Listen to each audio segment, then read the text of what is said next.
সাতক্ষীরা তালা উপজেলা খেসরা ইউনিয়নের শাহপুর গ্রামে রবিবার বিকালে ঘটে গেছে এক মর্মান্তিক ঘটনা।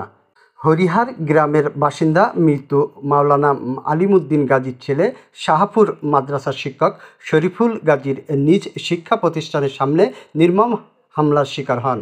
খেসরা ইউনিয়নের সাবেক চেয়ারম্যান এস.এম. লিয়াকত হোসেন জানান, একই গ্রামের মোস্তফা ওরফে খোকন গাজীর মানসিক ভারসাম্যহীন ছেলে রাজু গাজী শিক্ষক শরীফুলকে ডেকে মাদ্রাসার সামনে নিয়ে আসে। সে সময় হঠাৎ করে সে দেশীয় ধারালো অস্ত্র দিয়ে এলোপাতাড়ি কুপিয়ে তার গুরুতর জখম করে।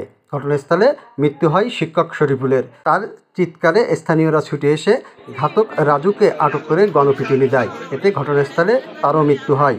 খবর পেয়ে তালা থানার ভারপ্রাপ্ত কর্মকর্তা ওসি মঈনুদ্দিন ঘটনাস্থলে উপস্থিত হয়ে জানান, ঘটনাস্থলটি পরিদর্শন করা হয়েছে। মরদেহ উদ্ধার করে সাতক্ষীরা জেলা সদর হাসপাতালে মর্গে পাঠানো হয়েছে। ঘটনার তদন্ত চলছে, বিস্তারিত পরে জানানো হবে। এই ঘটনায় পুরো এলাকায় আতঙ্ক ও শোকের ছায়া নেমে এসেছে।